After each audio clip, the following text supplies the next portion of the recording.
Selamat pagi adik-adik semua. Salam sehat buat kalian semua ya. Hari ini kita mau memuji Tuhan, kita mau mengingat bagaimana kematian Tuhan Yesus. Bahkan tidak hanya mati saja, tetapi kebangkitannya juga menunjukkan bahwa Yesus berkuasa atas maut. Tidak ada yang bisa mengalahkan kuasa Tuhan Yesus ya. Kita menyanyikan pujian Yesus disalibkan karena cintanya kepadamu, kepada Koko Yuda kita semua dan kepada semuanya. Yesus disalibkan karena cintanya kepadamu, kepadaku. Yesus disalibkan karena cintanya besar dihapuskan. Yesus disalibkan. Yesus disalibkan karena cintanya kepadamu, kepadaku. Yesus disalibkan karena cintanya besar dihapuskan. Katakan sama saya bebas. Saya sudah bebas. Sekarang saya sudah bebas. Saya bebas oleh darahnya Tuhan. Sekarang saya bebas, bebas, bebas, bebas, bebas. Haleluya. Sekarang saya sudah bebas. Sudah bebas. Sekarang saya sudah bebas. Saya bebas oleh darahnya Tuhan. Sekarang saya bebas, bebas, bebas, bebas, bebas. Haleluya. Iya, kita bebas dari segala dosa-dosa kita karena Tuhan Yesus sudah tanggungkan, sudah pikul itu semua di kayu salib. Jadi Tuhan Yesus sudah mengampuni kita, dan ketika kita sudah mendapat pengampunan, kita mau belajar hidup benar di hadapan Tuhan ya, sesuai dengan ajaran firman Tuhan ya tentunya Koko ya. Betul banget. Oke, Koko Yuda, kita mau nyanyi lagi pujian berikutnya ya. Kita mau nyanyi Yesus bangkit, Yesus bangkit. Yuk.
Siap banget. Oke, kalau gitu kita mau sungguh-sungguh menyiapkan hati kita untuk diisi, diajar oleh kebenaran firman Tuhan.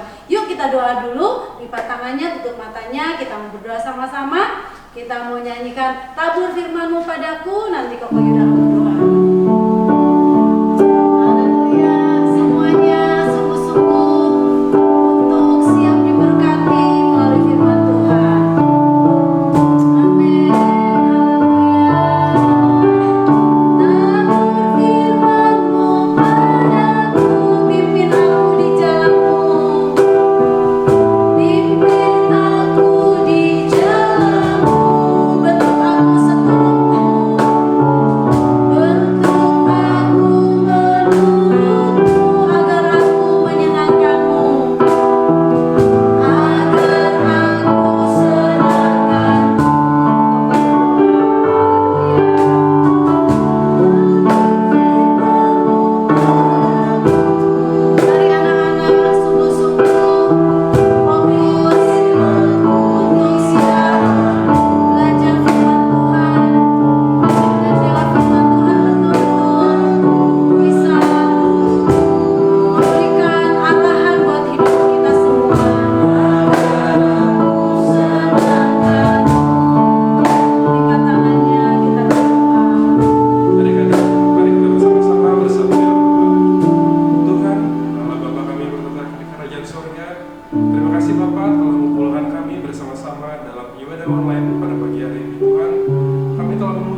Bapa, Engkau telah mengirimkan Yesus 2000 tahun yang lalu Tuhan, sehingga dia datang ke dunia ini untuk menebus dosa-dosa kami Bapa.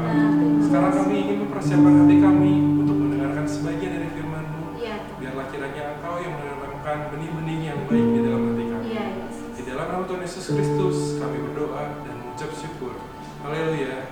Amin. Amin. Shalom adik-adik, gimana nih kabar kalian? Baik-baik aja kan?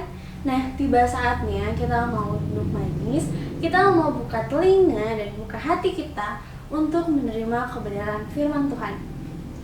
Adik-adik, judul firman Tuhan hari ini adalah Petrus dan Tukang Sihir. Bahan Alkitabnya diambil dari Kisah Para Rasul 8 ayat 9 sampai 25. Nah, adik-adik, sebelum kita masuk ke firman Tuhan, kira-kira kalian tahu nggak sih apa bedanya tukang sihir sama tukang pesulap? Tahu nggak? Kalau kalian nggak tahu, aku kasih tahu ya.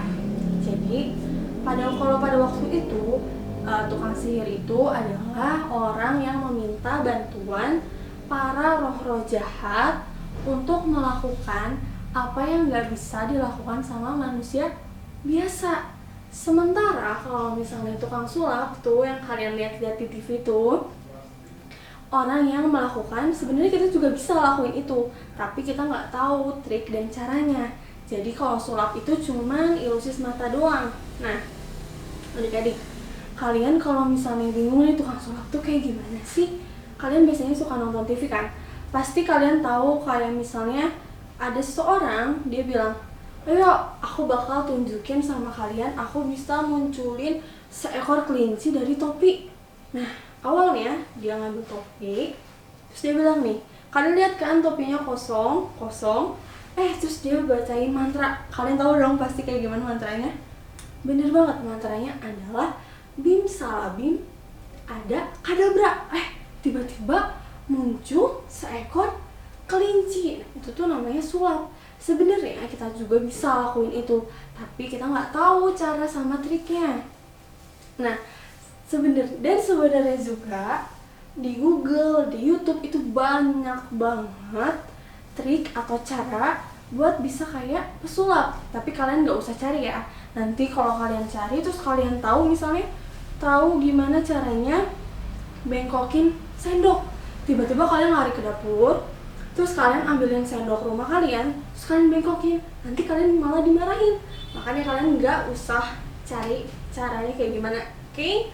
Kalian cukup tahu aja nih, oh ternyata tukang sihir itu hampir mirip lah sama tukang pesulap gitu. Nah, oke, kita masuk sama firman Tuhan nih. Kan tadi kan judulnya udah Petrus dan Tukang Sihir. Nah, jadi waktu itu di kota Samaria ada seorang tukang sihir. Namanya adalah Simon. Nah, Simon ini adalah tukang sihir. Dia itu bisa melakukan hal-hal yang manusia lain itu nggak bisa lakuin. Nah, dia itu bisa misalnya bikin meja jadi terbang. Terus misalnya dia lagi di sini, terus tiba-tiba dia ada di sana. Nah, itu tuh hal-hal yang dilakuin oleh Simon pada saat itu. Nah, ketika dia lakuin itu, orang-orang tuh takjub dan bilang, wah Simon, kamu tuh hebat banget. Akhirnya orang-orang tuh banyak banget yang ngikutin dia, karena orang-orang tuh penasaran, kira-kira nanti dia bakal lakuin apa lagi ya, kehebatan apa lagi sih yang bakal Simon lakuin. Karena orang-orang tuh penasaran, akhirnya setiap Simon kesini diikutin, Simon kesini diikutin. Nah, ketika itu juga ada orang tokoh yang bernama Filipus. Nah, Filipus ini adalah salah satu murid Tuhan Yesus. Nah, Filipus ini memberitakan Injil di kota Samaria. Akhirnya Filipus memberitakan Injil. Dia bilang kalau misalnya Tuhan Yesus itu adalah Allah di atas segala Allah. Nggak ada satupun orang yang bisa kayak Tuhan Yesus. Nah, Tuhan Yesus itu rela berkorban. Dia rela mati di atas kayu salib untuk menebus dosa-dosa manusia, dosa-dosa kamu dan dosa-dosa aku.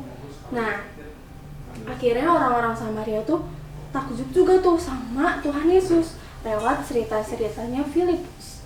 Nah, akhirnya kalian tahu di kota Samaria itu semuanya bertobat, termasuk Simon. Simon juga bertobat. Dia juga pengen oh Tuhan Yesus tuh kayak gini ya ternyata. Akhirnya Simon itu mengikuti Tuhan Yesus. Pokoknya semua di Samaria tuh jadi bertobat. Akhirnya dia udah nggak lagi tuh takjub sama Simon, tapi orang-orang Samaria takjub sama Tuhan, termasuk Simon. Simon juga menjadi bertobat. Dia juga kayak penasaran gitu loh, kayak oh ternyata Tuhan tuh kayak gini loh gitu. Nah, akhirnya setelah seluruh kota Samaria bertobat, terdengarlah di kota Yerusalem. Akhirnya orang-orang di Yerusalem tuh tahu, oh ternyata orang-orang di Samaria tuh udah bertobat ya. Nah, akhirnya orang-orang di Yerusalem itu mengutus, ada 2 orang, siapa yo? Nah, jadi orang-orang di Yerusalem itu mengutus Petrus dan juga Yohanes untuk pergi ke Samaria. Akhirnya, nah kira-kira menurut kalian nih, sebelum aku lanjutin, ngapain sih orang-orang di Yerusalem itu ngutus Petrus sama Yohanes buat ke Samaria? Nah, jadi Petrus sama Yohanes itu kan pergi ke Samaria tuh. Setelah mereka pergi ke Samaria, mereka tuh pengen kalau misalnya orang-orang di Samaria tuh menerima Roh Kudus. Nah, minggu lalu masih ingat gak nih, Ko Yuda bilang tentang hari Pentakosta, hari dimana Roh Kudus turun sehingga orang-orang bisa berbahasa roh. Masih inget dong? Nah, bener banget. Jadi ketika Petrus dan Yohanes pergi ke Samaria, mereka tuh melihat kalau misalnya orang-orang Samaria tuh lagi pada berdoa nih. Dan ketika berdoa, Petrus sama Yohanes itu menumpangkan kedua tangannya di atas kepala orang-orang Samaria. Jadi ketika mereka lagi berdoa, Petrus sama Yohanes itu menumpangkan tangannya. Nah, kalian tahu apa yang terjadi? Karena orang-orang Samaria itu berdoa dengan sungguh-sungguh, ya berdoa dengan tulus hatinya. Dia pokoknya orang-orang Samaria itu benar-benar, pokoknya aku harus berdoa biar Tuhan tuh mengampuni dosa aku tuh pengen banget deket banget sama Tuhan, aku pengen gitu. Akhirnya orang-orang Samaria itu berdoa dengan sungguh-sungguh dan akhirnya Roh Kudus turun di atas mereka. Nah, tandanya apa sih Roh Kudus turun di atas mereka tuh? Tandanya adalah mereka bisa berbahasa roh. Nah, bahasa roh tuh apa sih? Bahasa roh itu adalah bahasa yang kita tuh nggak bisa kita pelajarin, nggak ada tuh di kamus. Mungkin kalau bahasa Inggris kita ada kan kamusnya, bahasa Indonesia, bahasa Inggris, tinggal cari misalnya meja bahasa Inggrisnya apa, kita tahu. Terus misalnya makan bahasa Inggrisnya apa, kita tahu. Kita tinggal, kalaupun kita nggak tahu, kita tinggal cari aja tuh di kamus. Tapi kalau bahasa roh tuh sama sekali kita nggak bisa buat cari di kamus. Bahasa rohnya aku pengen makan apa ya, nggak ada. Jadi bahasa roh itu kita nggak bisa pelajarin. Kita akan dapat ketika kita bersungguh-sungguh sama Tuhan, kita berdoa sama Tuhan, kita berdoa tulus hati kita, kita menyerahkan segala hidup kita itu buat Tuhan, baru kita bisa mendapatkan bahasa roh, atau kita bisa tahu kalau misalnya Roh Kudus turun atas kita. Nah, selanjutnya karena Simon tuh ngeliat dari jauh tuh, Simon tuh ngeliat, wah orang-orang tuh bahasa apa sih tuh? Kayaknya aku gak pernah dengar deh sebelumnya. Nah, akhirnya Simon itu samperin Yohanes sama Petrus. Simon bilang kayak gini, itu bahasa apa sih namanya? Kayaknya aku tertarik nih, aku pengen bisa bahasa kayak gitu. Nih aku kasih uang, aku beli bahasanya. Tapi kamu harus janji, kamu harus ajarin aku bahasa kayak gitu ya. Nah, kira-kira itu perbuatan yang benar atau salah? Jawabannya adalah salah.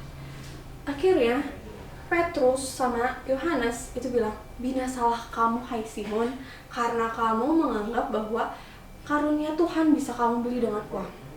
Maksudnya apa ya? Akhirnya Simon kaget, Simon tuh gak ngerti apa-apa.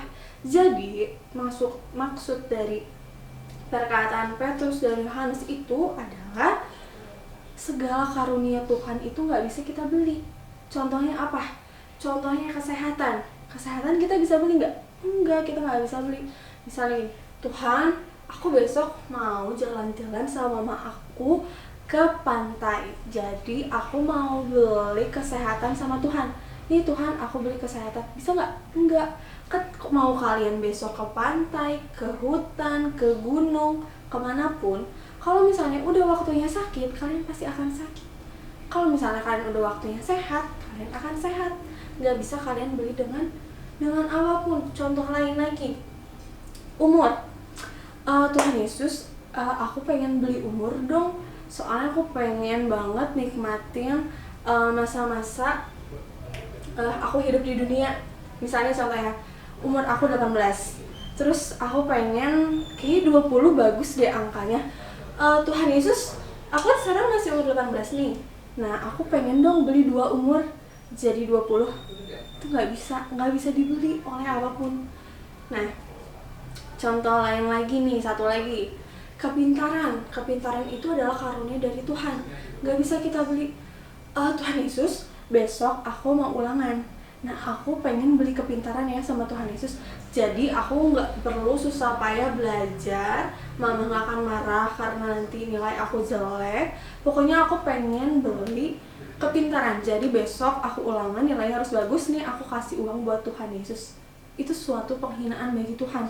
Karena segala apapun yang bisa kita miliki sekarang, sukacita, kesehatan, umur, kesejahteraan, terus kepintaran, hikmat, itu tuh dari Tuhan semua, gak bisa kita beli. Atau kita misalnya minta-minta sama Tuhan tapi kitanya gak ngelakuin apa yang berkenan di hadapan Tuhan, gak bisa teman-teman.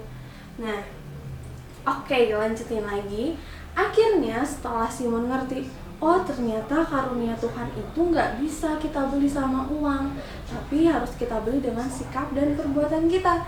Maka dari itu Simon akhirnya minta buat Yohanes sama Petrus doain Simon. Ya udah kalau gitu aku pengen bertobat, tolong dong kalian bantuin aku biar aku tuh bisa bertobat. Nah akhirnya Simon bertobat. Akhirnya seluruh kota Samaria itu bertobat termasuk Simon. Nah oke, jadi itu aja firman Tuhan ya. Tapi sekarang aku bakal kasih tahu kalian kesimpulan apa sih yang bisa kita ambil. Nah kesimpulannya adalah kalau misalnya kita suka sama kartun nih, kan kalian suka banget tuh kayak kartun superhero. Ambil contoh Spider-Man. Nah mungkin diantara kalian ada yang suka sama sosok ini, sama tokoh kartun ini, Spider-Man. Kalian kan tahu Spider-Man itu punya kekuatan jauh banget kan. Sekarang kita bisa nggak sih kayak Spider-Man? Nggak bisa. Kita manjat-manjat ini pakai apa namanya jaring laba-laba, bisa nggak? Nggak bisa. Nah, boleh nggak sih kita tuh suka sama Spider-Man? Boleh, tapi yang nggak boleh itu ketika kita terlalu menyukai sehingga kita tuh lupa kalau misalnya ada satu tokoh, ada satu sosok yang benar-benar penolong kita, yang benar-benar jauh lebih hebat dari kartun apapun, yaitu Tuhan Yesus. Kalau kartun mah bisa diciptain sama orang, pokoknya kartun diciptain sama orang. Tapi kalau Tuhan Yesus malah yang nyiptain orang. Lebih hebat mana coba? Kartun atau Tuhan Yesus? Tuhan Yesus dong. Nah, jadi intinya kalian kalau misalnya suka sama sosok superhero itu boleh aja. Kayak misalnya karena kalian suka nih, jadi kalian pengen misalnya mama kalian bilang, besok kita beli tas baru yuk buat sekolah kamu. Tapi aku pengen gambarnya Spider-Man dong mah. Boleh. Tapi kalau misalnya sampai kalian kayak, kan kalian tahu nih kalau misalnya Spider-Man itu kenapa sih bisa hebat itu di film? Karena Spider-Man itu kan digigit sama laba-laba kan, spider digigit sama laba-laba, akhirnya dia bisa punya jaring laba-laba untuk manjat-manjat gedung yang tinggi. Pokoknya hebat kan. Nah, jangan sampai ketika kalian suka banget sama Spider-Man, akhirnya kalian misalnya ada laba-laba nih lewat, terus kalian, aku suka banget sama Spider-Man, aku pengen banget pokoknya kayak Spider-Man, biar teman-teman aku tuh kayak kagum gitu loh sama aku, kayak teman-teman tuh pasti, wah kamu hebat banget gitu, kayak bisa kayak Spider-Man. Akhirnya ketika ada laba-laba lewat, terus kalian sodorin tangan kalian, terus digigit, dan kalian nggak terjadi apapun, nggak kayak Spider-Man yang bisa langsung kayak apa manjat-manjat punya kekuatan. Itu nggak boleh ya, karena mau kalian sodor-sodorin pun kalian nggak akan bisa kayak Spider-Man. Itu yang nggak boleh. Jadi kalian kalau mengagumi suatu karakter tokoh kartun itu ya udah biasa aja mengagumi yang kalian suka, ya udah. Jangan sampai itu tuh menggantikan posisi Tuhan di hati kalian. Jangan sampai kalian malah lebih suka tokoh kartun, lebih mengagumi tokoh kartun dibandingkan Tuhan. Nah, lanjut lagi. Jadi kesimpulan yang kedua adalah ketika kita berdoa sama Tuhan, kita jangan sampai berdoanya tuh kita emang merem, kita lipat tangan, tapi hati dan pikiran kita bukan sama Tuhan. Nah, biasanya nih kami nih guru-guru sekolah minggu tuh ketika ibadah offline, ibadah di gereja sebelum Covid, itu kita bisa lihat tuh anak-anak ada yang berdoa sungguh-sungguh, tapi ada juga anak-anak yang kalau berdoa tuh matanya dibuka sebelah, terus colek-colek temennya, jahilin temennya. Nah, itu tuh gak akan bisa nerima Roh Kudus. Akhirnya apa? Tuhan sedih.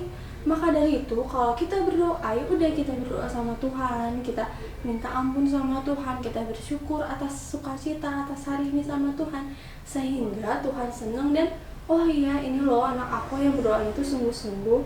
Nah, kalau misalnya online kayak sekarang nih, mungkin kita guru-guru nggak bisa lihat kalian kayak waktu ibadah di gereja ya.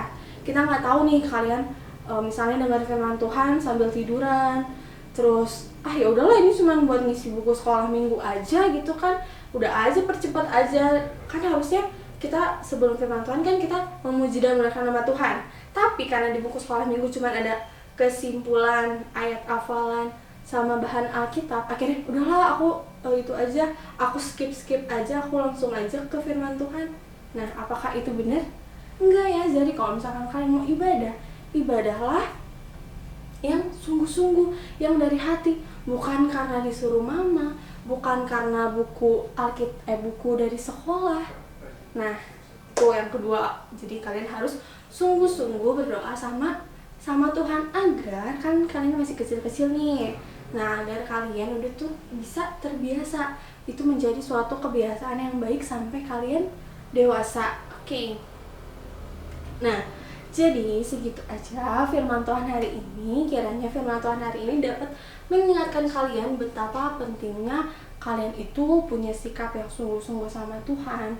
Dan sekarang kita mau sama-sama belajar buat kita semakin hidup berkenan bagi Tuhan. Kita mau sama-sama belajar buat menghargai setiap karunia Tuhan. Kita tahu itu tuh karunia Tuhan yang gak pernah kita bisa beli dengan apapun.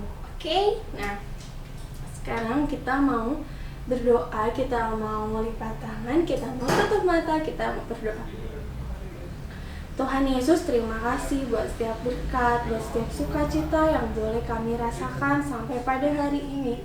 Tuhan, lewat firman Tuhan hari ini kami mau sama-sama belajar Tuhan untuk lebih dan lebih lagi Tuhan sungguh-sungguh di hadapan Engkau. Tuhan, curahkanlah Roh Kudus-Mu agar Roh Kudus-Mu dapat menuntun setiap hari kami Tuhan.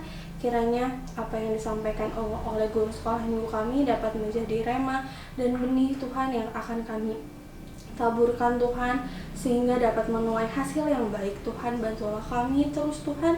Hanya di dalam nama-Mu kami berdoa, ucap syukur, haleluya, amin. Sampai ketemu minggu depan. God bless you.